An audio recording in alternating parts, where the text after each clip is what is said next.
الذي أسرى بعبده ليلا من المسجد الحرام إلى المسجد الأقصى الذي باركنا له لنريه من آياتنا إنه هو السميع البصير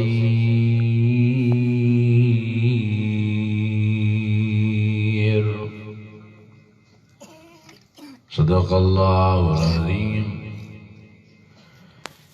إن الله وملائكته يصلون على النبي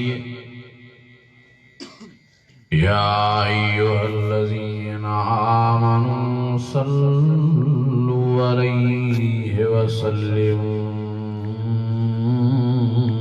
تسليما ईमानी जज्बे से सलाह शरीफ पढ़ो। अल्लाहुम्मा सल्ली अला सय्यिदना मुहम्मदिन नबिय्यिल उम्मी व अला आलिहि व सहाबिहि व अहलि बैतिही व बारिक व सल्लिम व सल्लि कज़ालिका अला जमील अंबिया'i वल मुरसलीन वअला आलिहिम व अस्हाबिहिम व अहलि बैतिहिम व ज़ुर्रिय्यातिहिम अजमईन। अज़ीज़ान गिरामी, मोहतरम व मुकर्रम मुझा बुजुर्गो ऐं भाइरो, अल्लाह ताला पांजो फज़ल फरमायो जो तहां असांखे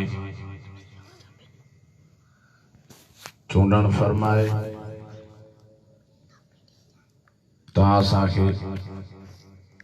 पंहिंजे क़ुरान अज़ीम वारी महफ़िल मजलिस में शिरकत नसीब फरमाई आहे। दुआ है त अल्लाह ताला तहां असां समूरनि जी हाज़िरी पंहिंजी बारगाह में मंज़ूर मक़बूल फरमाए। ये रजबुल मुरज्जब जो महीनो हली चली रहियो आहे,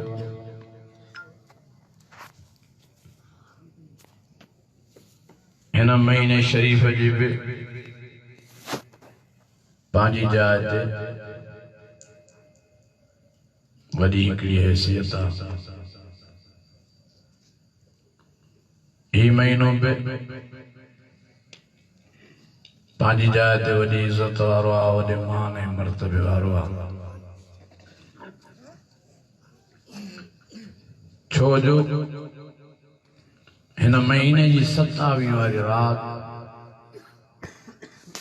अल्लाह साईं तहां असांजे आका साईं, तहां असांजे रहबर साईं मिठे मोहम्मद करीम खे मेराज नसीब फरमायो।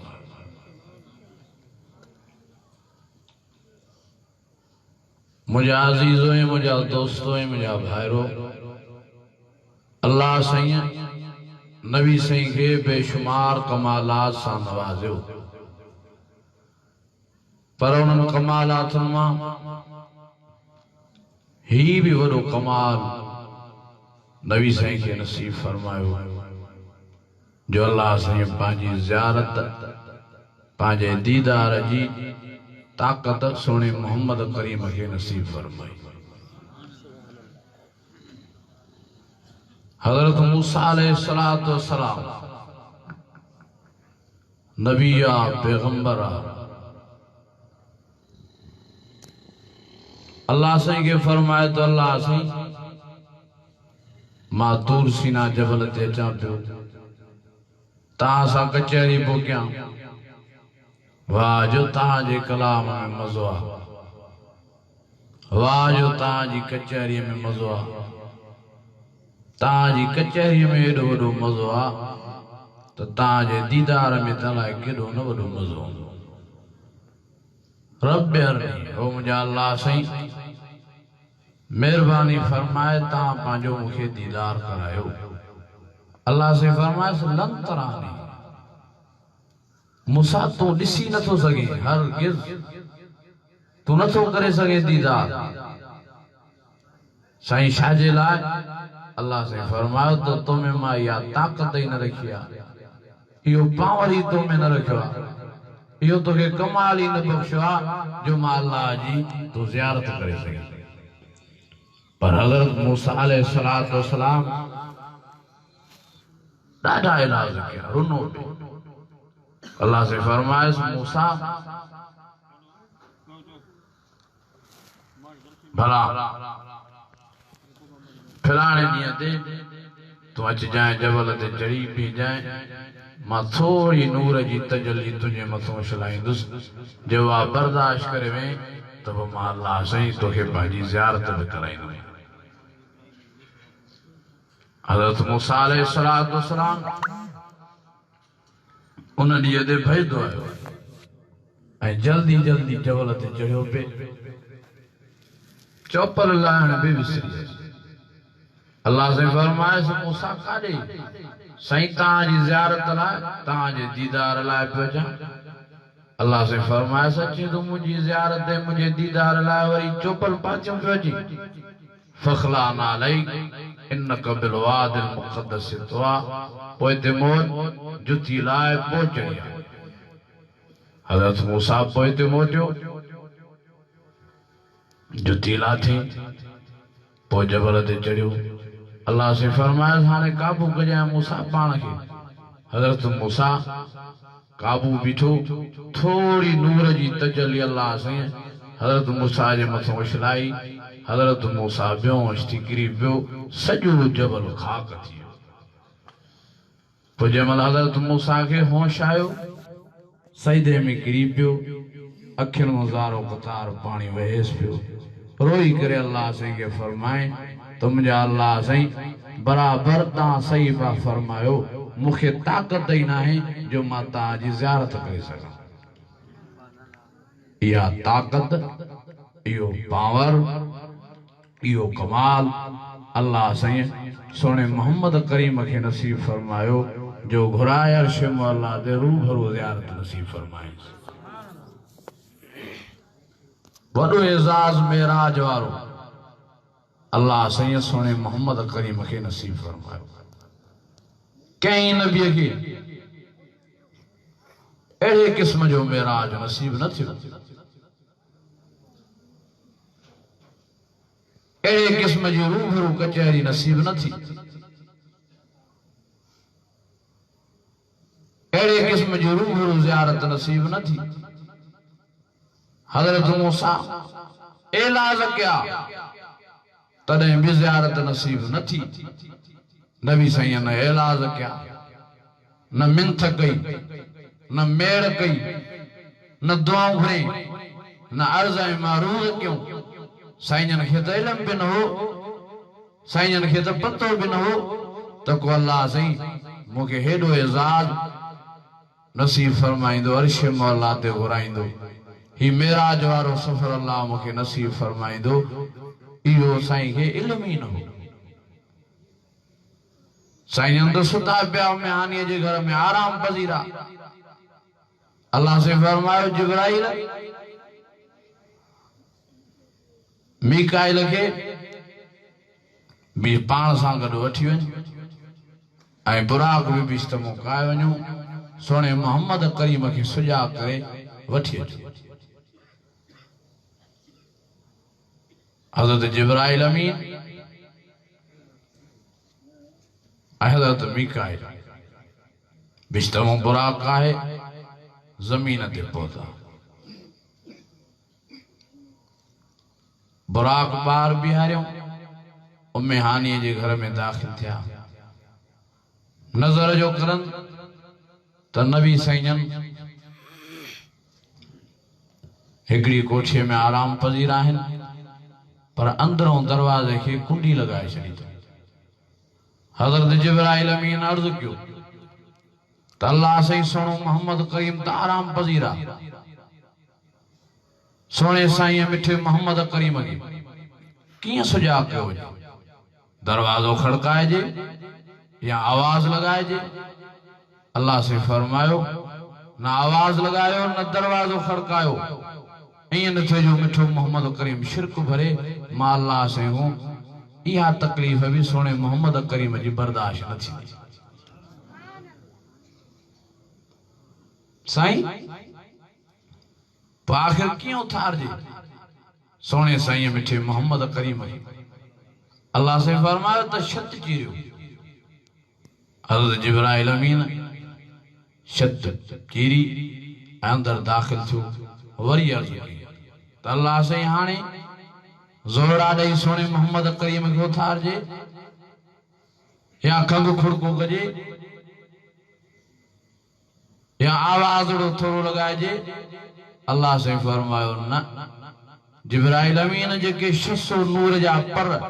तोखे मां अल्लाह से नसीब फरमाया त मां ये समेटे मिठे मोहम्मद करीम जे कदमन में रख त सोनो मोहम्मद करीम सुजाग थे। एक रवायत में ही बेचे तो अल्लाह से फरमायो त जिब्राइल अमीन जेके नूर जा गिटा तोखे नसीब फरमाया त मां इन नूर जे गिटन के सोने मोहम्मद करीम जे कदमन मुबारकन जी तिरन सां घसाए त सोनो मिठो मोहम्मद करीम सुजाग थे। बहरहाल नबी साईं सुजाग थिया। साईं हैरान थिया ऐं हैरानी हज़रत जिब्राइल अमीन को पुछा क्यों जिब्राइल खैर ताहे हेड़े हवेले वक्त में काफी सो रात जो गुजरी चुको आहे। ये केड़ी रात आ? हज़रत जिब्राइल अमीन फरमायो साईं वसल विसाल जी रात आ। ये मेराज उरूज जी रात आ। ये साईं रात ताजी अल्लाह से मुलाकात जी रात आ। साईं फरमाओ के ॾाढी खुशी थी। नबी साईं फरमायो तो मुझे जिब्राइल अमीन ऐं मीकाइल भई वठी आया ॿार आबे ज़मज़म वाले खूह ते आंदो। साईं फरमायो ते मुझे सुमारियो मुझे सीने मुबारक के चीर ॾिनो। साईं फरमायो मुझी दिल मुबारक बाहर कढियो। दिल मुबारक कढी आबे ज़मज़म वाले पानी सां धोई वरी ॿीहर मुझी दिल मुबारक के फिट कयो। 4 दफा नबी साईं जी दिल मुबारक जो ऑपरेशन थियो। घणा दफा? 4 दफा। एक बचपन जे वक्त में जे वक्त अम्मा हलीमा वटि हा ऐं ॿियो दफो जे वक्त नबी साईं जी 20 साल उम्र ही ऐं टियों दफो जे वक्त नबी साईं के गार हिरा में नबूवत नसीब थी ऐं चौथों दफो मेराज वारी रात। इन ऑपरेशन जा निशान भी नबी साईं जे सीने मुबारक में मौजूद है। बहरहाल नबी साईं जन फरमायो मुझी दिल मुबारक जो ऑपरेशन थी चुको। माखे सुजाग कयो मुझे उथारियो। साईं जन फरमायो मुझे वठी आया बुराक वटि। साहब अर्ज़ कयो सही बुराक कीअं हो? पाण साईं जन फरमायो थोरो गॾ खां वॾ भरो खच्चर खां नंढो नज़र आयो। साईं जन फरमायो मां बुराक ते वेठो स्वार्थ जीअं मां वेंदो हुयुसि त बुराक कुॾ पे खाधा झंप खुशीअ में। साईं जन फरमायो मूंखे ॾाढा लोॾा महसूस थिया। हज़रत जिब्राइल अमीन इहा शइ ॾिठी ऐं यकदम कावड़ में बुराक के दड़को ने या बुराक फवल्लाहि मा रकिबक मिसलू। बुराक मां तुझी खुशी के समझां दो पर एडा लोडड़ा न दे मता सोने मोहम्मद करीम के तकलीफ अची वने। ईअं न थे जो अल्लाह से न कावड़ जी पोए मात करे भी। साईं जन फरमायो जीअं दड़को ॾिनो जिब्राइल अमीन बुराक के तो बुराक चुप करे भी। साईं जन फरमायो सफर शुरू थियो। एडी त बुराक में स्पीड हुई जो जाथे नजर पी पवे उते पैर पियो रखे। बुराक वतला बरकम बरक जो विज मन बिजली। साइंसदान लिखिया तो दुनिया वाली बिजली भी एडी तेज रफ्तार आ जो 1 सेकंड में 1,86,000 मील सफर थी करे। 1 सेकंड में घणो सफर थी करे 1,86,000 मील जड़ी दुनिया वाली बिजली एडी स्पीड रखे थी अल्लाह साईं जी बिजली त अलाए केडी न तेज होती हाउ करन ना कुरान अज़ीम में अल्लाह साईं फरमायो सुब्हानल्लज़ी अस्रा बिअब्दिही लैला लैलन मिनल मस्जिदिल हराम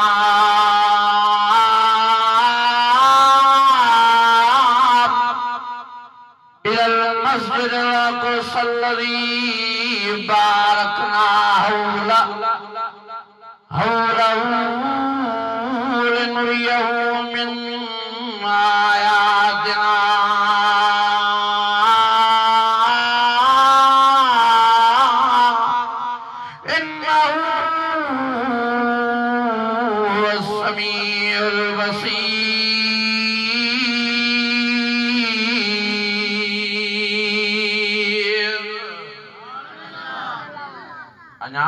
सुभान अल्लाह वॾा थकल वेठा हो ईमानी जज्बे सां चओ सुभान अल्लाह नबी साईं फरमायो बुराक दे सार जा एड़ी तस्वीर में बुराक हले पियो जो खबर ही न पई त मदीने शरीफ पहुतास साईं फरमायो मां मदीने शरीफ में बरकाता नमाज नफल अदा किया वही साईं फरमायो सार जाल बुराक दे वही खबर न पई तू सीना जबल दे पहुतास वही साईं फरमायो मदीने जो इलाको घुमदा घुमदा अजी बैतुल मुक़द्दस पहुतास साईं फरमायो जी बैतुल मुक़द्दस दाखिल थिस अजीब माहौल नजर आयो अजीब नजारो ॾिसण में आयो आसन सूरतूं बैतुल मुक़द्दस में नजर आयूं जिन जा चेहरा हसीन जमीला साईं फरमायो पटका उन्हनि जे मथनि ते पहिरियला ॾाढ़ियूं सुवारियूं उन्हनि जे चेहरनि जो सिंगार नजर आयो साईं फरमायो मां हैरानीअ पुछा क्यों जिब्राइल को मन मिया जिब्राइल ही केरा है हसीन जमील चेहरन जा मालिक आज जिनके मथन दे फसलाल पटका प्या नजर अचन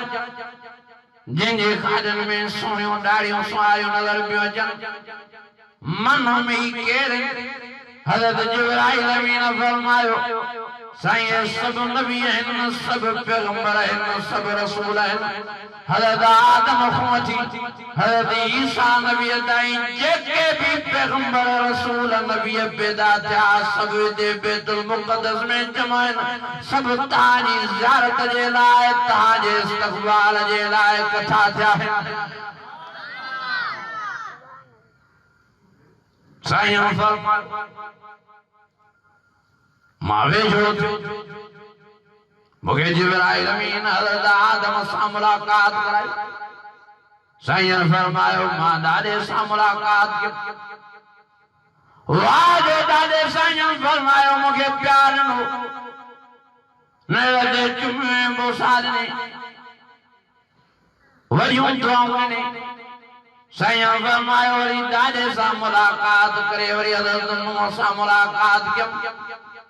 वारे वारे सां मुलाकात सभिनी नबियन सां साईं फरमायो कंदो आहे हज़रत याकूब सां हज़रत ज़करिया सां हज़रत यूनुस हज़रत यूसुफ सां साईं फरमायो हज़रत इब्राहिम सां हज़रत ईसा के भी मां साईं फरमायो त भाकुर पातो वाह जो हज़रत ईसा खुश थियो ऐं मोहब्बत में साईं फरमायो ॾाढी मरहबा पे कई मुझे आका साईं मुझे रब साईं फरमायो जॾहिं मुलाकात करे मां फारग थियो हीअं जो नज़र कयां त सभु नबी सभु पैगंबर सभु रसूल सिफ़ा सिधियूं ठाहे बीह रहिया इमामत वारो मुसल्लो खाली नजर आयो साईं फरमायो माहिरानी में जिब्राइल अमीन के चम और जिब्राइल ही शायद है सब नबी है सब पैगंबर सब रसूल सिफात है सिजू करे भी रहा है भलाए मुसल्लो इमामत जो केंजे लाए खालिया हजरत जिब्राइल अमीन फरमायो साईं इमामत वारो मुसल्लो ताजे लाए खालिया साईं फरमायो जिब्राइल अमीन मां के मुसल्ले ते भी आए सब वडा मुखों बीठा दादो आदम सबिन जो दादो आ सबिन जो वडो आयो शोन तो मुसल्ले ते भी शोन तो नमाज पढ़ाए औरत नबी शोन तो मुसल्ले ते भी शोन तो पेशमामी कराए जेगे बाबे सानिया जो लगवा भला हजरत इब्राहिम शोन तो मुसल्ले ते भी ये शोन तो पेशमामी कराए हजरत जिब्राइल अमीन फरमायो साईं हां बराबर है सब ताबो मेरे में वदान पर अल्लाह सैयद ताके एडी इज्जत नसीब फरमाया है जुमान में मर्तबे में शान में अल्लाह सैयद ताके सबनी नबी सरदार बनाए छड़िया है सुभान अल्लाह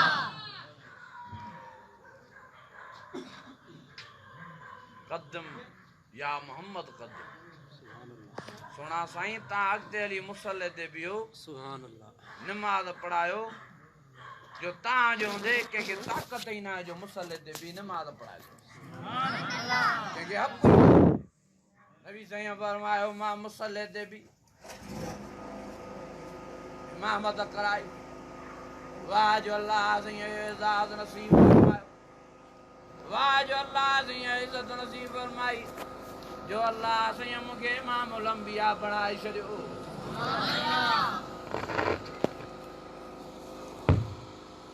ओ मुझे आका से मुझे रब साईं फरमायो नमाज हम बाद में सबनी नबियों सा मोकलानी थी साईं जन फरमायो मैं बाहर निकली आयो बुराक पीछो वही बुराक दे सार जाद साईं फरमायो इते जमीनी सबर खत्म थियो हाने फिलाई सबर शुरू थियो आसमानी सबर शुरू थियो सुम्मदना फददल्ला फकान काब कौसैन अवदा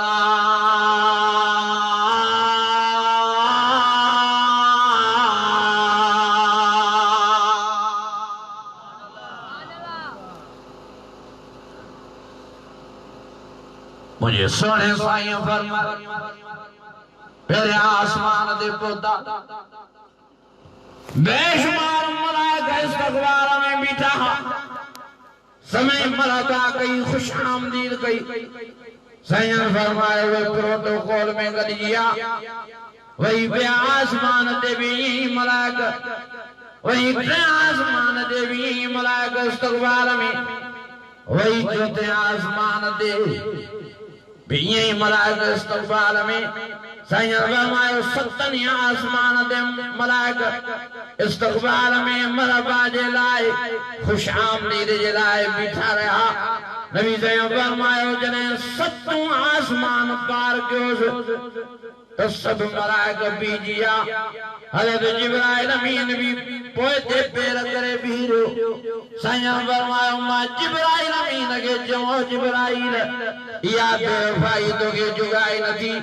सजे सफर में मासा कटे आने वही पोते तो पैर करे हजरत जिब्राइल अमीन फरमायो साईं माजी भी दिल नथी चवे जो ताफ मलक जा पर मां मजबूरा ओ साईं जे कदे थोड़ो भी ता सा मां मथे अल्लाह जे नूर जे तजल जे सामो मुजा सब ये 600 पर सड़ी वेंदा मां सड़ी वेंदो मुजो नालो निशान न रहंदो मेहरबानी फरमाए मां के इजाजत दो मां मथे न चोली जगा मां जे सफर जो इख्तिताम थियो ता जो सफर न्या जारी है सारी रात साईं फरमायो मां पुछा जिब्राइल भला आजा केतरो सफर हज़रत जिब्राइल फरमायो साईं चो तो जिब्राइल यो जवाब तो साईं जेतिरो सबर करे आया वञा एतिरो आहे ज़मीन खां वठी सत आसमान ताईं जेतिरो सबर कयो आहे अञा एतिरो अधु रहियल आहे नबी साईं फरमायो जिब्राइल खे जिब्राइल भला इहो सबर कीअं तय थींदो साॻियो ई बुराक ते चयनि न साईं बुराक बि न हलंदो साईं फरमायो जिब्राइल खे चयो जिब्राइल बाकी केड़ी सारी आज का मुझे अर्श मौला ते पहुंचाईंदी हज़रत जिब्राइल अमीन फरमायो साईं अल्लाह साईं रफ़ जी सारी मोकली आहे रुगी ता रफ़ वारी सारी ते सार थी लावणो या खुश में वनी ता के अर्श मौला ते पहुंचाई साईं फरमायो तुम्हारा रफ़ वारी सारी ते सार खबर ही न पई वनी अर्श मौला ते पहुंच साईं फरमायो एड़ी याद को जो ओभर न्यारा पे मुझे रब मुझे सामू और न्यारा पे मुझे रब मुझे सामू दक्षिण उत्तर न्यारा पे मुझे रब मुझे सामू सुम्मदना फतदल्ला फकान काब कौसैन अवदमा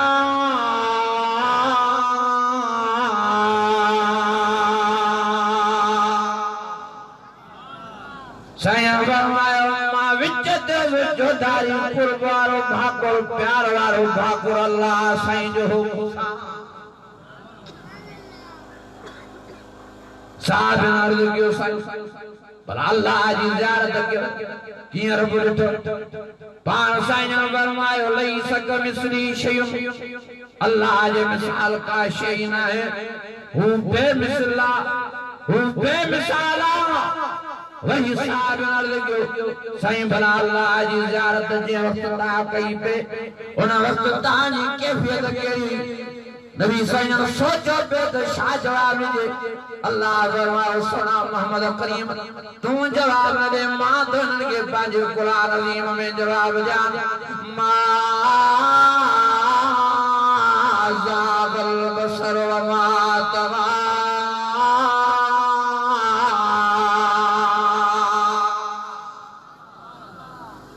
ओ सोना मोहम्मद करीम तू इनके जवाब दे मां तो इनके जवाब ओ सोने मोहम्मद करीम जा गुलाम शाता मिठे मोहम्मद करीम को पुछाबियो अल्लाह ने फरमायो जे वक्त सोने मोहम्मद करीम मार बजी ज़ियारत पे कई एडो पे मजो जे एडो पे लुत्फ जे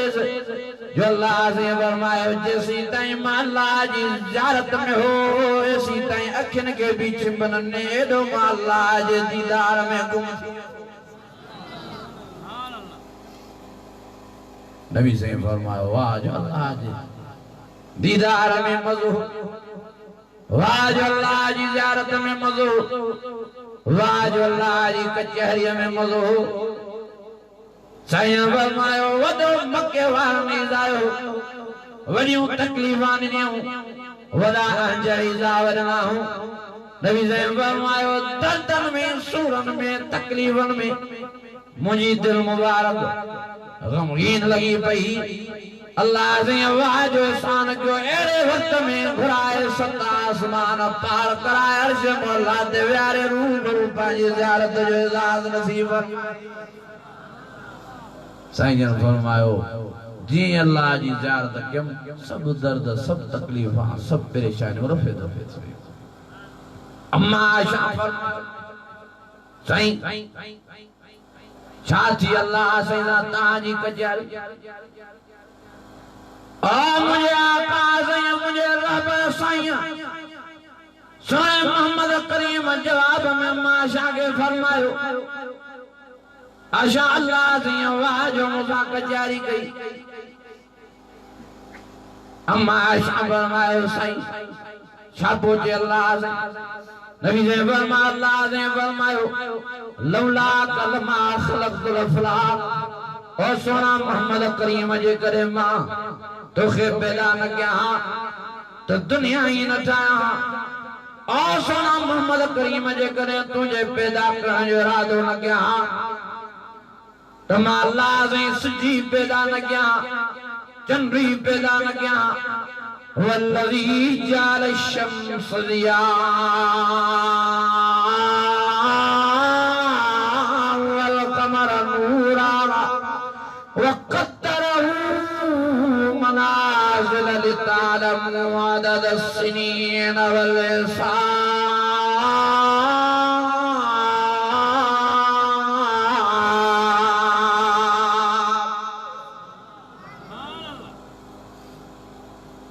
तुझे पैदा करण जो इरादो के मुतने सिज पैदा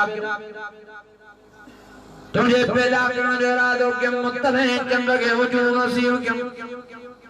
तुझे पैदा करण जो इरादो के तरे अल्लाह से सितारे जी रिमझिम पैदा फरमाया वलक़द ज़य्यना अस्समाअ दुनिया बिमसाबीह वजअलनाहा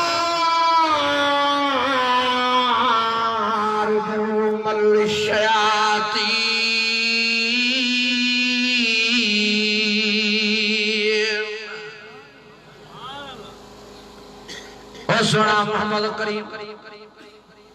तुझे सदके सितारा पैदा तुझे सदके दुनिया पैदा थी तुझे सदके 18,000 मखलूकातूं पैदा थियूं कमो पेश और सोना मोहम्मद करीम तो एडे तो अल्लाह के प्यारो जो अञा तोखे पैदा ही न कयो अञा तोखे मां वजूद ही नसीब न फरमायो हो तगे मां अल्लाह ने पांजे अर्श जे मथा पांजे नाले सां तुझे नाले के जोड़े छड़ियो हो हज़रत आदम अलैहिस्सलाम जन फरमांदा जने अल्लाह संयम में रूह दो मां में साथ दो और आदम फरमायो मां हिय जो नजर क्या अल्लाह संजे अर्श जे मथा पटी लगी पई आहे जैसे ही साफ जुमला लफ्ज लिखा टन ला इलाहा इल्लल्लाह मुहम्मदुर रसूलुल्लाह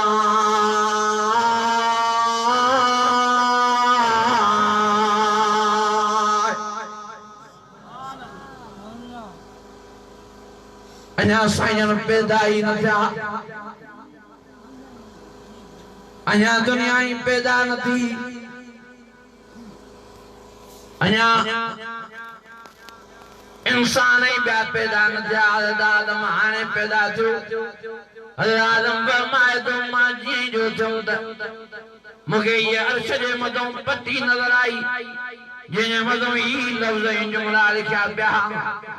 पढ़ो त सही ला इलाहा पढ़ो ईमान ताज़ो थींदव ला इलाहा इल्लल्लाह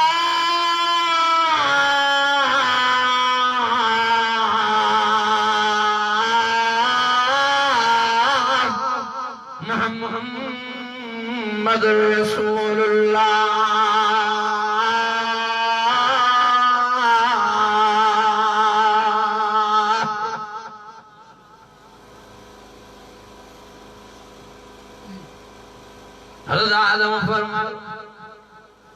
जने अल्लाह से मुखे बिस्तरवानो फरमायो जीअं जो मां बिस्तर जे दरवाजे ते नज़र कया त नालो मोहम्मद और आदम फरमायो जीअं मां बिस्तर में अंदर दाखिल थियुमि त बिस्तर जी नहरन मथां नालो मोहम्मद बिस्तर जी दीवार मथां नालो मोहम्मद बिस्तर जे वण जे पतन मथा टामन मथा नालो मोहम्मद हज़रत आदम फरमायो मां हैरान अल्लाह से पुछा फरमायो मुंहिंजा अल्लाह साईं ही केरा जो जंहिंजो नालो जा बजा बिस्तर में लिखियो पियो आहे इहो केरा जो जंहिंजो नालो तुंहिंजे अर्श जे मथां तुंहिंजे नाले सां जुड़ियो पियो आहे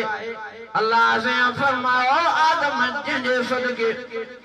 तोखे इंसान करे आदम करे पैदा कयो त मां इहो थी मिठो मोहम्मद करीम नारे तकबीर मेराजे मुस्तफा नारे तकबीर।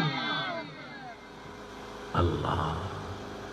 हज़रत आदम अलैहिस्सलाम फरमा बिस्तर में तो मज़ो आज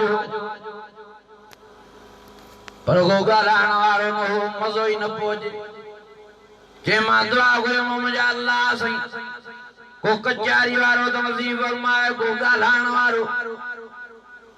मज़ो तो बिस्तर जो पांजी जाए जाए पर बोर थियो को महफिल वारो ही ना है को गपशप वारो ही ना है। हज़रत आदम फरमाए दुआ करी मां चेर डिगरी के मुझी अख लगी वही जी जो सुजाग थिया। आदम फरमाया सीने जमील औरत मुझे भर में वेठी जे मां ॾाढो खुशी में उठ ऐं हथ वेझड़ो के मिलान जे लाए त अल्लाह से फरमायो आदम छा थो करे। हज़रत आदम फरमायो मुझे अल्लाह से मसदो को कच्चा फरमायो आदम तकड़ न कर ये तुझी घरवारी आहे इन जो के नजर आयो आहे उन मिठे मोहम्मद करीम जे मथो 10 दफा दुरूद शरीफ पढ़ तुझो हक मार अदा थियो तुझे लाइ हवा हिलाल बणजी वई। सुभान अल्लाह नारे तकबीर शान मुस्तफा असमत मुस्तफा नारे तकबीर। ॾाढो दुरूद शरीफ अल्लाह से के प्यारो तो अञा नबी साईं पैदा ही न थिया आहिनि। हज़रत आदम को अल्लाह से हिक बार में 10 दफा नबी साईं जे मथां दुरूद शरीफ दो। अल्लाह से फरमाए अल्लाह व मलाइकतहू युसल्लूना अलन नबी या अय्युहल्लज़ीना आमनू सल्लू अलैहि वसल्लिमू तस्लीमा।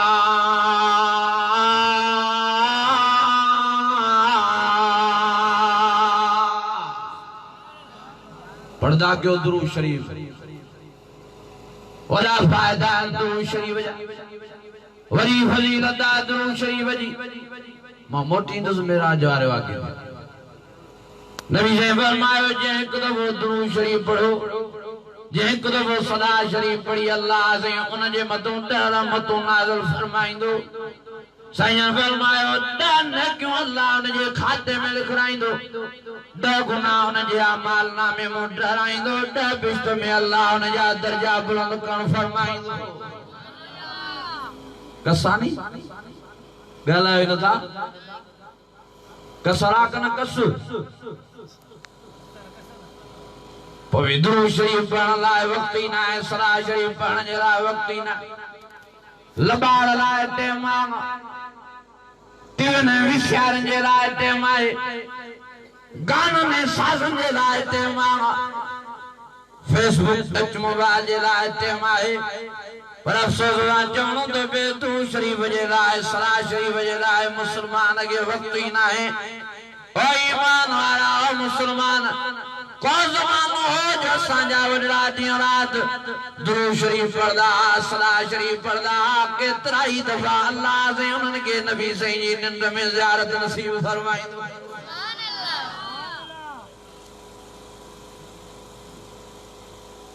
वॾा फ़ाइदा दुरूद शरीफ ऐं सला शरीफ जा पर वॾे मां वॾो इहो फ़ाइदो आहे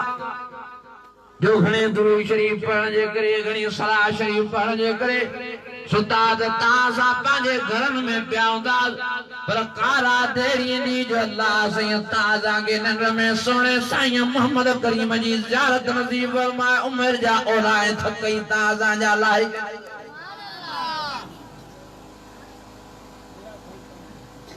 केड़न केड़न के नबी साईं जी ज़ियारत जी तलब है तमन्ना है हथ मथे कणो मां ॾिसां सब चाहो था अज वजीफो ॾिनो तो वञा अमल कंदो इंशाअल्लाह शर्त या त नमाज जी पाबंदी पर पाबंदी भी जमा सादा करनी है ना तो दुकान में पड़े जमात छड़े दे घर में पड़े ये ना नमाज जी पाबंदी जमात जी पाबंदी ये शर्त बेनमाज़ीअ खे नबी साईं जी ज़ियारत नसीब न थींदी। नमाज जी पाबंदी करे पोइ रोज़ानो रोज़ 24 कलाकनि में 300 दफ़ा दुरूद शरीफ पढ़े। घणा सौ दफ़ा? 300। आरमन सवरन जो मुजरब मला इंशाअल्लाह 40 रातनि अंदर अल्लाह साईं तव्हांखे सोने साईं मोहम्मद करीम मिठड़े जी ज़ियारत नसीब फरमाईंदो। मेहनत सां वो थिए नथी, बस चवंदा ईअं नबी साईं जी ज़ियारत थिए, न नमाज़ थी वणे, न क़ुरान शरीफ़ जी तिलावत थी वणे, न ज़िक्र अज़कार थो वणे। मुसलमानो पाण संभालियो।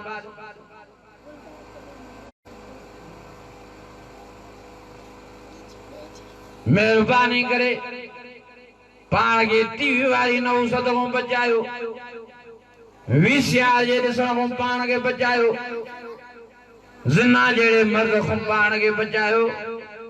रिश्वत ऐं व्याज जहिड़े मर्द खां पाण खे बचायो। ॾाढा इहे किना गुनाह आहिनि, जेकर इन्हनि गुनाहनि में रुधा पिया हूंदव त दुनिया आख़िरत में रुसवाए ख़्वार थी पवंदव। मेहरबानी करे पाण खे इन्हनि गुनाहनि खां परे कयो ऐं नमाज़ जी पाबंदी पाण में पैदा कयो, क़ुरान अज़ीम जी तिलावत जो शौक़ पाण में पैदा कयो। फ़क़रऊ मा तयस्सर मिनल क़ुरान।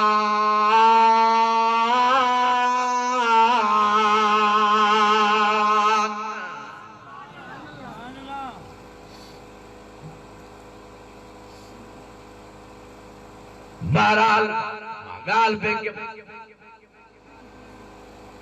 और लाज़िम फरमायो सोना मोहम्मद करीम तू एडो माखे प्यारो आवा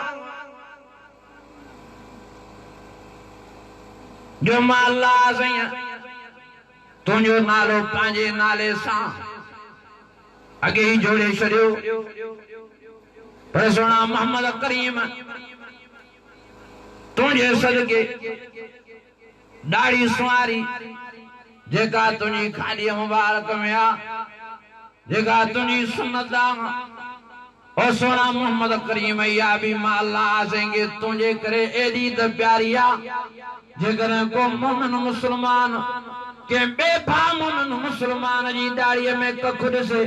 ऐं तुझी सुन्नत जो अदब कंदे, एहतराम कंदे, हया कंदे, वो मोमिन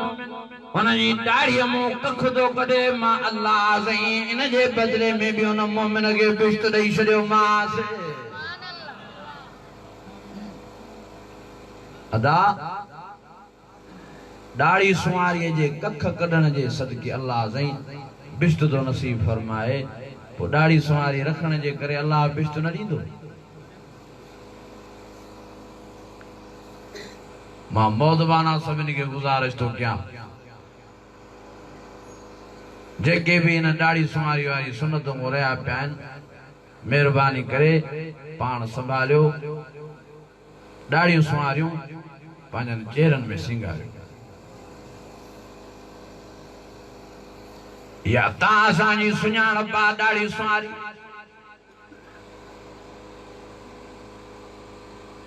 और मुझे आका साईं मुझे रब साईं फरमायो मशर जे मैदान में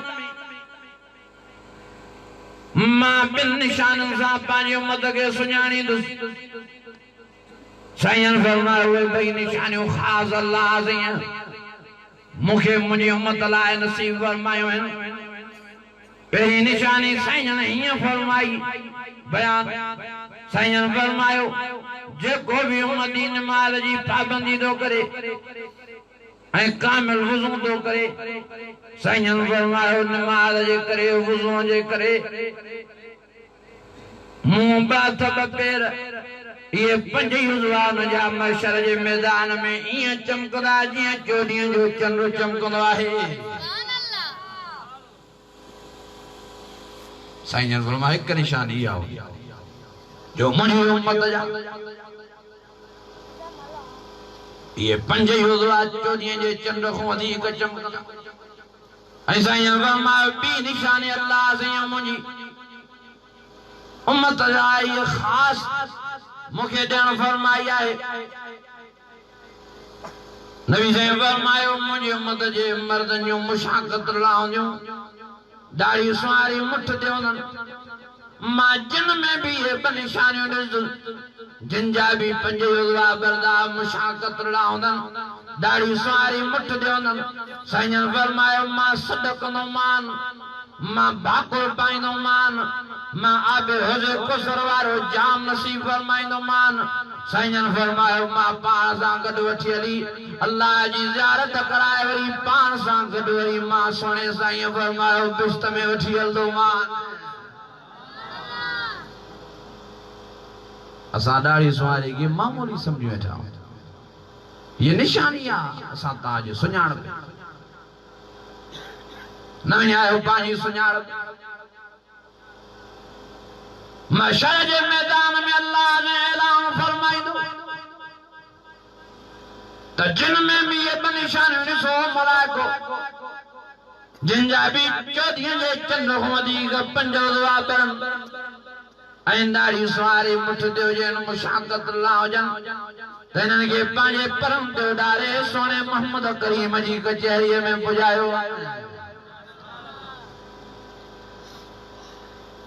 हरो शैतान जे धोखे में आया हो हयातीअ ते एतबार ई नाहे अॼु हो मरियो अॼु हुनखे अटैक पियो अॼु हुनजो एक्सीडेंट थी पियो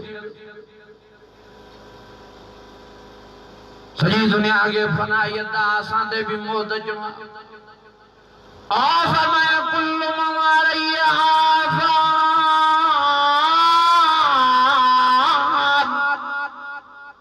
वयबका वजह रब्बिक ज़ुल जलाल वल इकराम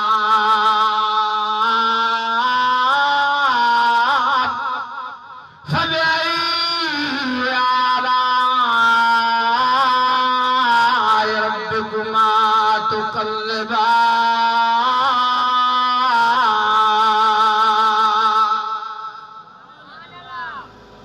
अदा फनाइयत आहे कोन मां तव्हां खां पुछां थो कयां मरण खां बाद में हे दाढ़ी सुवारी जा वार क़बर में वधदा छो था शैतान जे धोखे में अचो वॾो शैतान अटकिली आहे हीअं थदरा थो दाढ़ी सुवारी रख दे त माण्हू मुला मुला चवंदई वरी ॿियो शैतान जी थदरा थो छो त नबी साईं फरमाया हिक हिक जे कढ 10 शैतान 20 शैतान हूंदा आहिनि हिकिड़ो त शैतान आहे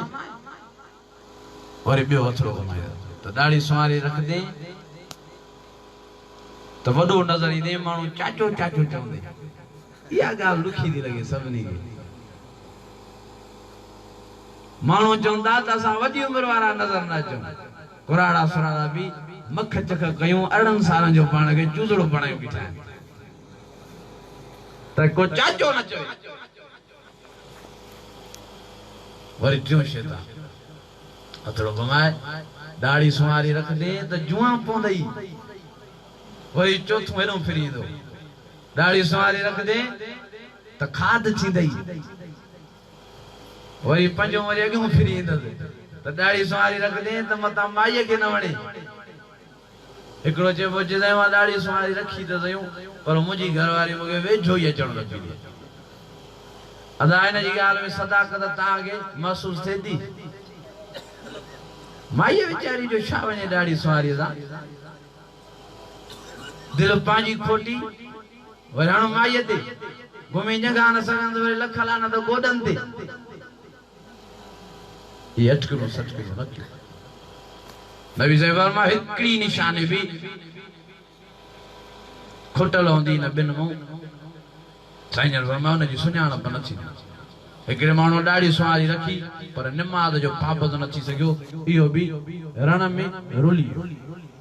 ऐं हिकिड़े माण्हू निमाज़ जी पाबंदी कई दाढ़ी सुवारी न रखे इन जी बि क़यामत जे ॾियारे सुञाणप न थी सघंदी महिरबानी करे पाण संभालो वरी दाढ़ी सुवारी नबी साईं के प्यारी ही एक जुम्मे जो खुतबे में नबी साईं वडे जोश में वडे जलाल में वडे जज्बे में वडे वलवले में अजी करे भई अतरा मुबारक ये दाढ़ी सुवारी दे रखण फरमायो अतरा मुबारक फेराए हिया दाढ़ी सुवारी के वरतो वठी नबी साईं फरमाया हाजी सुन्नती वरी चुमी देनो वरी फरमाया हाजी सुन्नती वरी बोसो देनो वरी फरमायो हाजी सुन्नती वरी चुमी देन फरमायो टे दफा चुमी दई टे दफा फरमायो ये मुझी सुन्नत दवा फुल्ला हिनके मुझे सदके माफ करो हिनके मुझे सदके बख्शो हिनके मुझे करे मुझी निशानी जे करे मुठ ताई रखजो साईं जन फरमाओ मुझा आशिको मुझा परवानो मुझे गुलामन के मुझे उम्मतन के पोयन के पैगाम न जो तो सुनो मोहम्मद करीम एडो दाढ़ी से प्यार कंदो जो चुमियो है बोसाली दो ऐ सुनो मोहम्मद करीम ता आगे पारद करे आए न के माफ कजो साईं फरमायो जे भी मुझे उम्मती न दाढ़ी सवारी के बख्शो न के माफी देनी मुठ ते दाढ़ी सवारी रखी साईं जन फरमायो कान मई फिल जन्नत क़यामत जे ॾियारे उम्मती मूसा गॾु रिश्ते में रवानो थींदो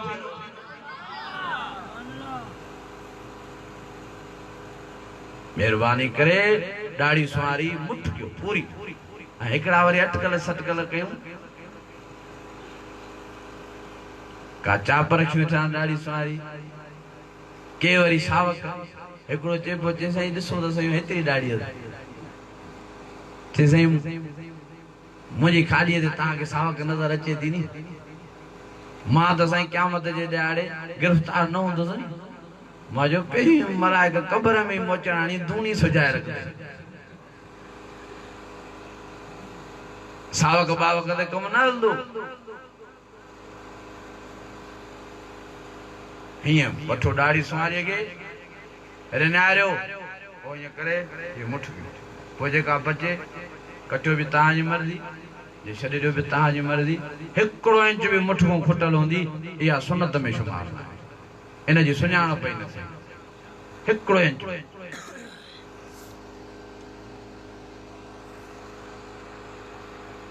मेहरबानी करे माफ कयो दाढ़ी सवारी खे वॾो अजुर तो वॾो सवाब तो नबी साईं फरमायो फितने जो दौर में जे मुंहिंजी सुन्नत खे ज़िंदा कयो अल्लाह उन जे खाते में सब शहीद जो सवाब लिखाए छॾियो हिन दौर में दाढ़ी सवारी रखण ॾाढी मुश्किल थी पई आहे मयारूं थी मिलनि दोस्त टोकंदा अरे मुला थियो अरे अरे कम लई अरे अरे के तो नजर अचे नबी साईं जी सुन्नत ते जे टोक कई जे ठठोल कई आलमन जी लिखत में फतवा आया इयो ईमान को निकरियो इयो दायरे इस्लाम को खारिज थी जे टोक कई दाढ़ी सवारी ते ठठोल कई अरे नथी थे अरे मुला थी अरे तकस त अरे के तो लगे जे नबी साईं जी सुन्नत के मोचारो ॾिठो वो नबी साईं जे दीन को खारिज थियो नबी साईं जी शरीयत को इस्लाम को खारिज थियो आलमन सगोरन जी फतवा आया त जे कने का घरवारी के मुड़ सके चवे थी त तोखे दाढ़ी सवारी नथी ठही तू मोचारो तो नजर अचे हेरे मुझे वेझो न अच या गुथा सुथा लफ्ज़ थी ॻाल्हाए नबी साईं जी सुन्नत जे लाइ आलमन सगोरन लिखियो आहे या माई दायरे इस्लाम को खारिज थी वई यो निकाह भजी पियो हाने माई के जल्दी जल्दी इस्तगफार कराए तौबा ताइब कराए कलमो बेर भराए वरी बेर निकाह पढ़ाए बड़ी फजीलत आ दाढ़ी सवारे जी एकड़ो साहबिया जे खाड़ीअ में एकड़ो वारा नबी साईं जे साम्हूं वेठो आ साईं ने ॾिसंदा मुस्कुराईंदा उन साहबी आयो साहबी वेझो दी नबी साईं के फरमाए दो मुझा साईं खैर तारे सुठा किलो पान साईं फरमायो जेका छे मां ॾिसां थो उहा तूं नथो ॾिसे जे साईं छा था ॾिसो पाण साईं फरमायो हेॾो बि तुंहिंजे मलाक वेठो आहे हेॾो बि तुंहिंजे मलाक वेठो आहे हे जेको सॼे पासे खां वेठो थी मलाक इहो बिश्त जी फणी खणी आयो आहे जेको खॿे पासे खां मलाक वेठो आहे इहो बिश्त जो तेल खणी आयो आहे ये मलाक पाह में विड़ंदा फणीअ वारो चए थो त पहिरियों मां फणी ॾियां हिन जी ॾाढ़ी सुवारीअ जे हिकिड़े वार खे त जीअं अल्लाह साईं जो कुर्ब मूंखे नसीब थिए वरी तेल वारो झगड़ो करे वेड़ करे फणीअ वारे खे चए थो यार तुंहिंजे फणीअ जे तंदे में मथां इहो वार पटिजी न पवे मां मथां ख़िदमत खां रहिजी वञा मां मथां अल्लाह जे कुर्ब ऐं प्यार खां रहिजी वञा तंहिंजे करे पहिरियों मां तेल जी महट सट कयां न वार खे पोइ बाद में तूं फणी ॾिजांइ वरी फणीअ वारो घेरो करे तेल वारे खे चए थो यार तूं थोरो माठ करे बीह जेकॾहिं तूं तेल जी महट सट कई हिन जे वार खे मथां तुंहिंजी महट सट जे करे हिन जो वार पटिजी वञे मां मथां फणी ॾियण खां रहिजी वञा मां मथां अल्लाह जे कुर्ब खां रहिजी वञा तंहिंजे करे पहिरियों मां फणी ॾियां साईं फरमायो इन जे लाइ तो खिलाफ़ मूंखे त सुन्नत प्यारी आहे अल्लाह साईं खे त सुन्नत वॾे मां वॾी मारी प्यारी आहे पर मलाकनि खे बि एॾी प्यारी आहे जो आसमान तो रही बिश्त मूं फणी खणी तेल खणी अची ॾाढ़ी सुवारी जी वार जी ख़िदमत में पेश थिया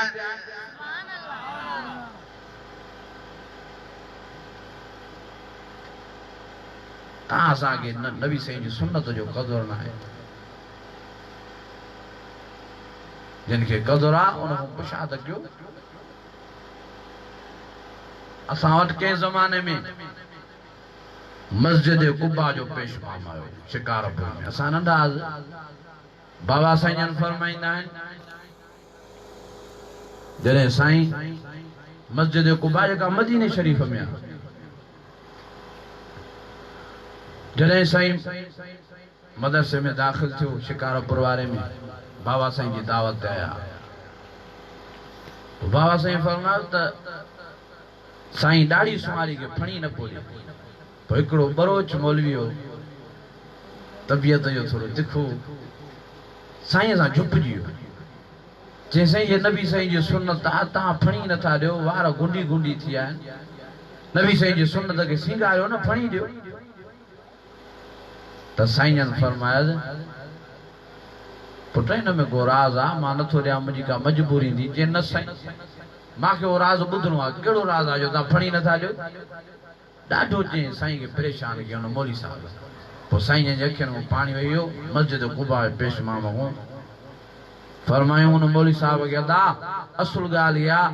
त मुंहिंजा खाॾीअ जा वार कमज़ोर ऐं ज़ईफ़ ऐं हीअं आहिनि मां जंहिं महिल बि फणी ॾींदो आहियां त बेशुमार वार पटिजी पवंदा आहिनि पोइ मां सभु चूंडे करे खीसे में महफ़ूज़ कंदो आहियां पोइ वरी वाम थींदो आहे त अलाए हेठि न को वार किरी पियो वरी उते ॻोल्हा फोला कंदो आहियां पोइ जेकॾहिं वार ज़मीन ते नज़र ईंदो आहे त वरी खणी खीसे में महफ़ूज़ कंदो आहियां पर पोइ बि वाम दिलि मूं न वेंदो आहे चवंदो आहे अलाए ज़मीन ते वार पियो आहे मूंखे नज़र नथो अचे मुंहिंजी अखि खां हेॾे होॾे थो थी वञे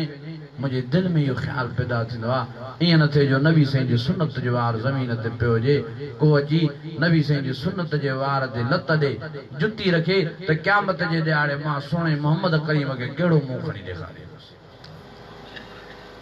यार दिलि ते हथ रखो असांजे तव्हां ॾाढ़ी सुवारी खे कूड़े बाथरूम में था छॾायूं पाखाने सां था विया आहियूं पेशाब सां असां कहिड़ो मुंहुं ॾेखारींदा नबी साईं खे क़यामत जे ॾियारे शैतान जा हमला न था शैतान नथो चाहे त असांखे सुहिणे साईं मिठे मोहम्मद करीम जी कचहरी नसीब थिए शैतान नथो चाहे त असांखे अल्लाह जी ज़ियारत नसीब थिए शैतान नथो चाहे त असां बिश्त जा वारस हक़दार थियूं मिड़े हीअं न हूअं शैतान खे खुटाइणो आहे हमला करे असांखे खुटाए थो महिरबानी करे संभाले पा शैतान जा हमला न तोखे ॾाढ़ी सुवारी नथी थिए ॿिन्ही जान जे सरदार खे ॾाढ़ी सुवारी ठहे पई असांखे नथी थिए जंहिंजी ज़ियारत जे लाइ जंहिंजे दीदार जे लाइ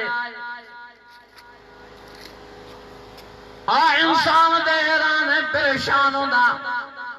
पर पखी ऐं परंदा जीते जरासीम किवरियों माकोड़ा ढोरे दगाशियां बगड़ भी कतारों ठाए सोने साईं मोहम्मद करीम मिठड़े जी ज़ियारत दीदार कदा और जने चेहरे मुबारक जो अल्लाह से हिया कसम खणी ज़िक्र कौन फरमायो वज़ुहा वल्लैल इज़ा सजा मा वद्दाक रब्बुक वमा क़ला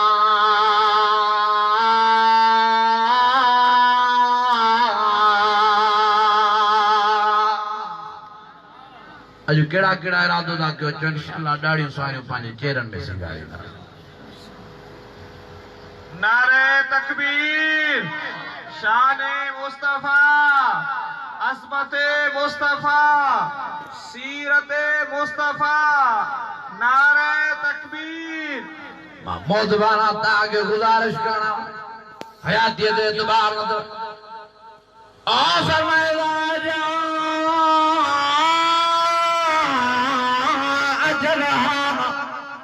ला यस्ताखिरून साअतन वला यस्तक़दिमून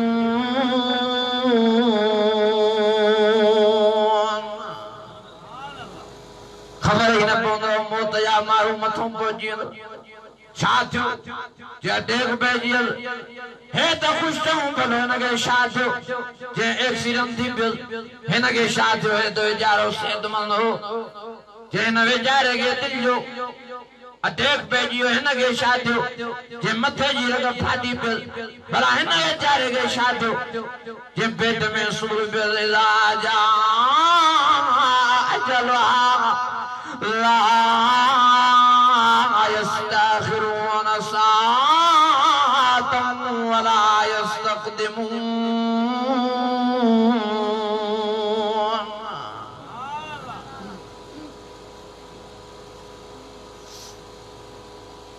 असांजे पाड़े दे 17 सालन जो छोकरो शाम जे पहर में घर आयो मजूरी करे घर बातरे के जब बुख लगी आ मानी त दियो मानी खणी अजी वेचारे सामू रखियो हिन गिरो भजी भाजी में बोड़े शोरमे में वात ता पुजाण जी मेहनत की गिरो वात ताई न पहुंचाए सको तो वेचारे हूं उल्टी शुरू थी गिरो किरी पियस उल्टी भी पानी वाली न रत जी उल्टी जल्दी जल्दी वठ पकड़ थी छा थियो खणी वेचारे की असां वटि वॾी अस्पताल आहे एसएमबी जेका 24 कलाक खुलियल हूंदी आहे उते खणी आयासीं डॉक्टर चेकअप कयो चयूं त हिन जो ढेरो फाटी पियो आहे हिनखे हिरा हॉस्पिटल खणी वञो जल्दी वेचारे खे हिरा हॉस्पिटल जे लाइ एम्बुलेंस में विझी खणी वञनि पिया अञा सखर ई न पहुता त अॻे ई अल्लाह असांखे प्यारो थियो तॾहिं बुज़ुर्ग आलम चवंदा आहिनि त पकी मानी बि आहे नसीब अल्लाह शायद हथ वारो गिरो भी नसीब न थिए या इंसान जी हयाती छो था ता शैतान जे धोखे में अचो कुरान अज़ीम में अल्लाह से फरमा आसमा फासिबुम अन्नमा खलकनाकुम अबसा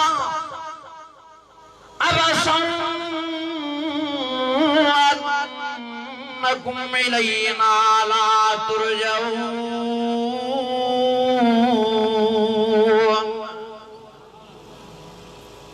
शैतान जो दुख दो जो तागो मौत विसारो यो शैतान जो दुख दो जो तागो कब्र विसारी दे बल जानता मौत के विसारे पर मौत तागे न तो विसारे रोज रोज इस्राइल अलैहिस्सलाम तागे पैगाम दो दे अजे ताजे पारे में अजी फिराने मानो के मारे हले यो पैगाम दइयो तजु माए त्या मता सुभाने वारो दी तुंजो हुजे अयो भरसा हारे घर में जी मानू मारे हो यो पैगाम दइयो त मदा सुभाने वारो दियो तुझे मौत जो हुजे न हज़रत इस्राइल तो सांगे विसारे न की मौत तो सांगे विसारे आ कबर के विसाण वारो न की कबर दी सांगे विसारे नबी सैया फरमायो हर दी हर माहू के हर मर्द के हर औरत के कबर पुकारी दिया है सुबह जो सजे वरी मंझन जो सजी दिया मंझन जो सजे वरी रात जो पुकारी दिया सुबह जो आहू है चीखा करे कबर चौंदी है त मां हुंदा ये जो घर आया है जेकॾहिं मारे रोशनी आनी दी त नमाज जी पाबंदी करे इहा ही नमाज अल्लाह साईं मुंहिंजे अंदरि तोखे रोशनी बढ़ाए नसीब फरमाईंदो वरी मंझन जो कबरा आहू है तावे चीखा करे पुकारे हर एक मर्द के हर एक औरत के चौंदी त मां हिकलाई जो घर आया है जेकॾहिं को कचहरी वारो आणो थी तो कुरान अज़ीम सां प्यार करया कुरान अज़ीम सां मोहब्बत करया कुरान अज़ीम जी तिलावत करया अर्रहमान अल्लमल कुरान खलकल इंसान अल्लमहुल बयान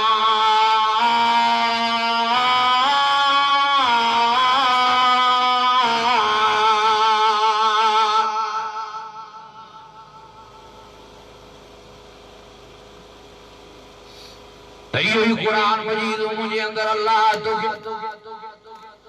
संगती बनाए दो कचहरी वारो बनाए दो वही रात जो आवे तावे चीखा करे कबर हर एक के चौंदिया तमा विच में नांग में बलावन जो घर आया जेकरे मुझे अंदर बिस्त जो बाग बनाण घुरे तो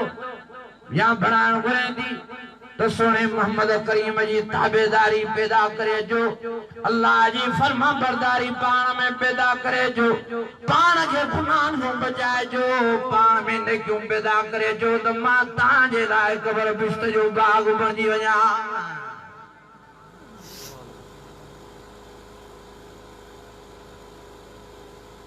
साहब फरमायो साईं अल्लाह साईं ताजी केड़ी कचहरी थी अथवा गाल देना में कनवरी विसरी है और साईं अल्लाह ने मुस्कुराए खिली फरमायो तो सोना मोहम्मद करीम दे हाल वालो हेली मंगर करयावा केड़ा तोहफा खणयावा यार यार देंदो दोस्त दोस्त देंदो पीरी प्यारे देंदो तो तोहफा ताब खैंदो तू जदी मंगर करयावा सत्ता आसमान पार करे अजी अर्श अल्लाह दे पोतवा केड़ी शे खणियावा है साईं फरमाया मां मुस्कुरा अल्लाह संगे फरमाया अत्तैया लिल्लाह वस्सलावातु लिल्लाह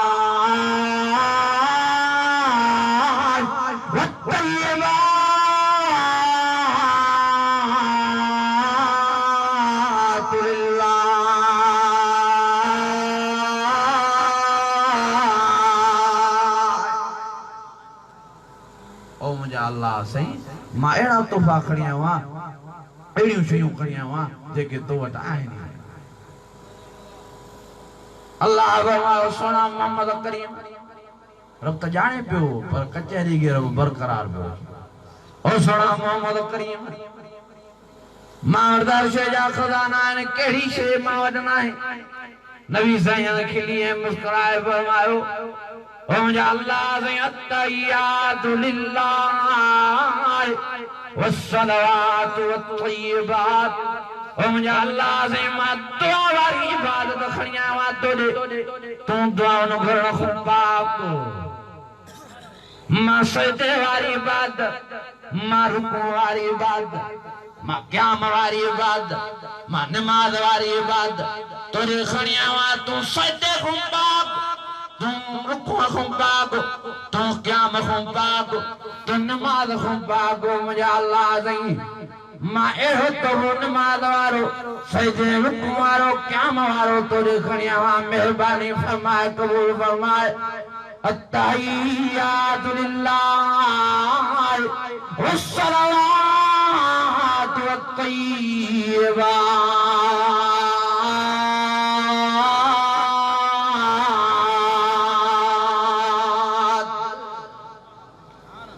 ओ मुझे अल्लाह से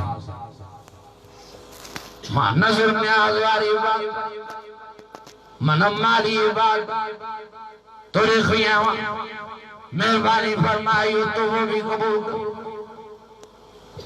इन्ना सलाती व नुसुकी व महयाय व ममाती लिल्लाहि रब्बिल आलमीन।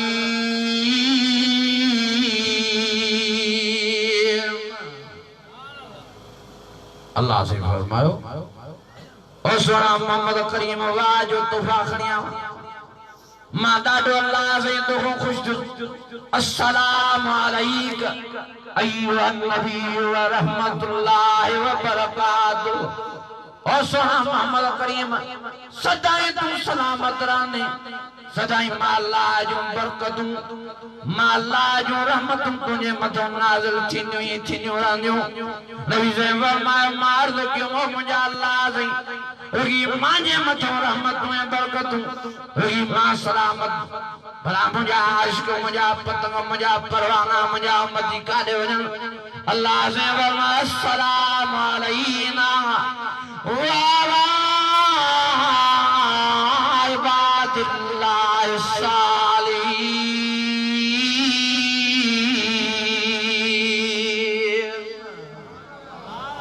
और सोना मोहम्मद करीम माला से जो वायदो आतो सा जेको भी तो जेड़ी सूरत पैदा कंदो जेको तुझो सजो आशिक थी तुझी सीरत पार में बनाई दो रफ्तार में गुफ्तार में गालान में बोलान में उठन में वेहन में खान में पीण में।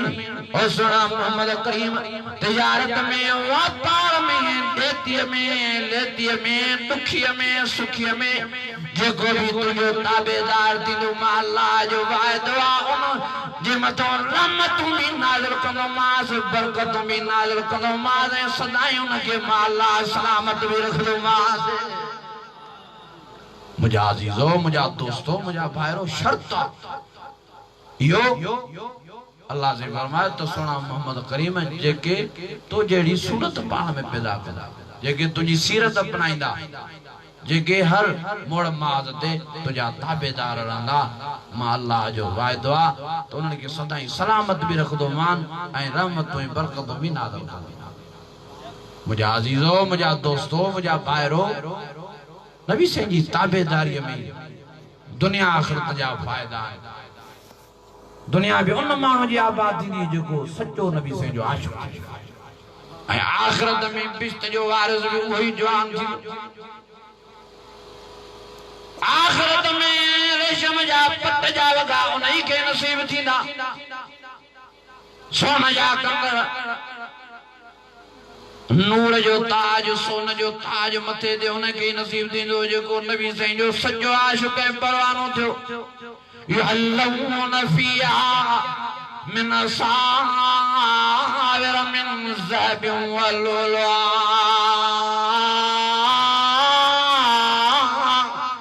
व लुलुआ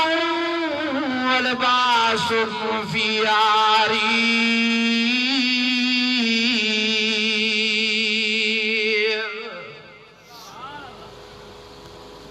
बिश्त जा वारिस उही जवान थींदा जेके सच्चा नबी से आशिक थी विया। और फरमायो लिमन खाफ मकाम रब्बिही जन्नतान फबिअय्यि आलाइ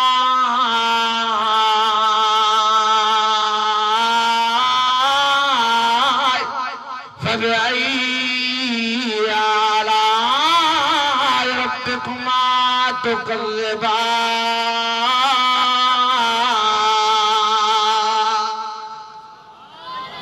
अल्लाह से सबने के सही माना में नबी से जी ताबेदारी नसीब फरमा